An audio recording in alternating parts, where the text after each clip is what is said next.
Do you think that could be one of the reasons why WeWork didn't do well globally and why it's picking up in India? Because that's a huge dichotomy for me. Like a company that has just fallen flat globally, but you bring it to India and it's thriving. Why do you think that is? So I think there are few reasons. I think India itself is, what we just spoke about, Yeah. this entire demand, the fact that, companies are growing so fast here, the fact that Indian real estate itself is actually quite nascent. So today, commercial real estate, grade A, which is where a lot of these companies want to be, India has roughly about 800, 900 million square foot. Manhattan has 700, 800 million square foot of grade A stock. So India's entire stock is, roughly the size of one city in the US in terms of the amount of real estate that's available. And the speed of hiring of these companies is so fast that the supply is not able to keep up with the demand. So when you have flexible spaces like us, or you have spaces like ours which have already put in the capex, we have the supply in those great The locations. infrastructure. The demand kind of has to come to us, and we're faster to move than some of these companies and all of that. So you automatically see that demand, stepping in. I think the other factor is that we never raised any venture capital. We actually invested our own capital into this business. So I think the discipline that we had from unit economics, selecting the right assets, the type of growth that we did was fast, but it wasn't just, growth at any cost, which is what happened with WeWork a bit, when SoftBank and, some of that So it's investment kind of asset came light, in. basically. Not just asset light, it's focused growth, I mean, I think what And low WeWork debt did also, I guess. especially in the US, they expanded into cities that, you don't see that much demand. They were just growing because you needed to show type of growth numbers. This was also at a time where the world was a bit different. There was people were giving you value for growth at any cost, and burning capital. I think it switched a little bit when Uber went public. There was a moment in time when all that VC funding, and then someone like it. I think it was Uber and Lyft. Like few of these companies went public around the same time, 2018. Just before WeWork also filed for its IPO.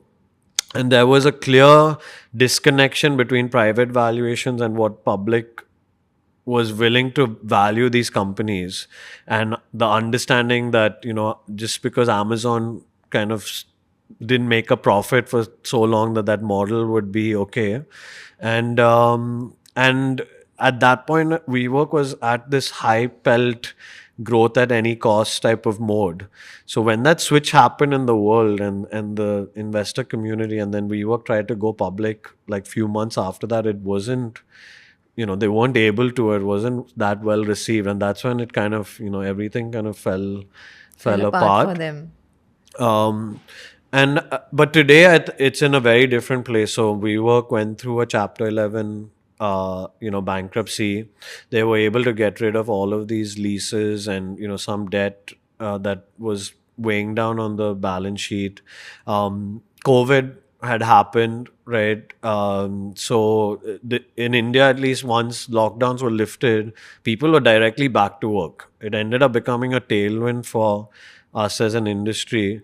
But in the US, people are just now starting to come back to the office after so much push from global, CEOs, and Jamie Dimon is like, Yeah. is like I think on the a daily basis, he's yeah, calling he's people like back the to work. poster boy for return to office at this point in time, and that's now happening. So you're actually seeing WeWork globally pick up. Now? Occupancies are coming back. They've Okay. actually been profitable for the last 3 quarters.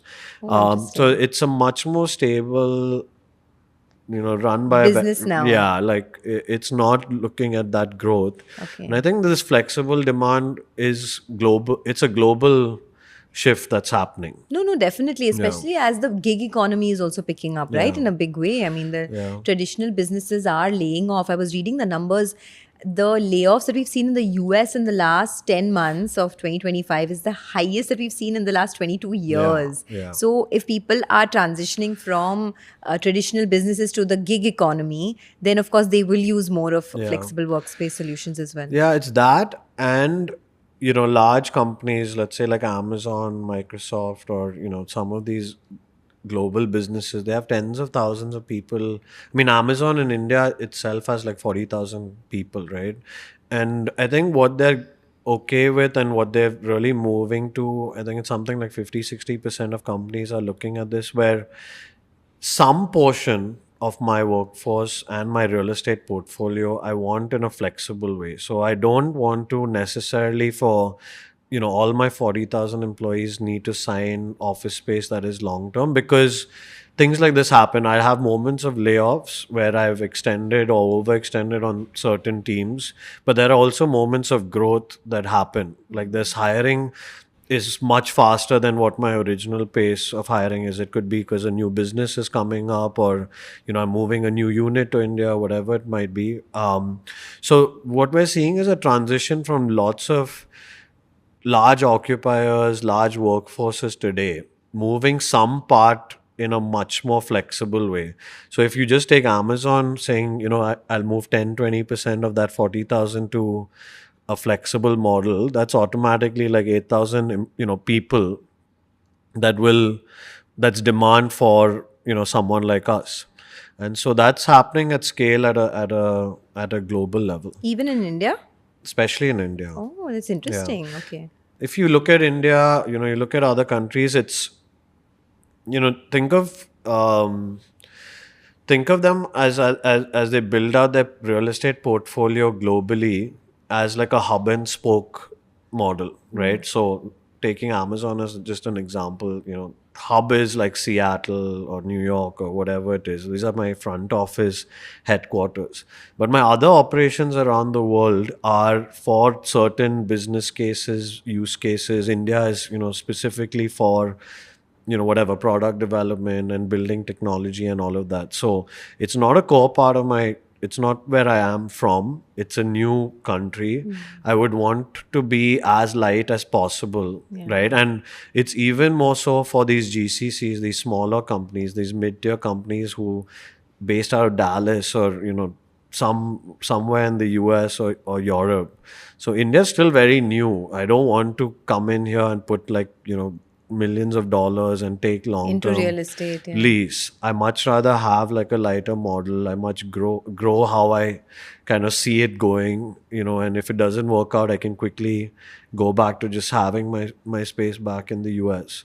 And so that's happening at a global level, and flexible operators are a great way, great infrastructure tool to be able to support that type of growth.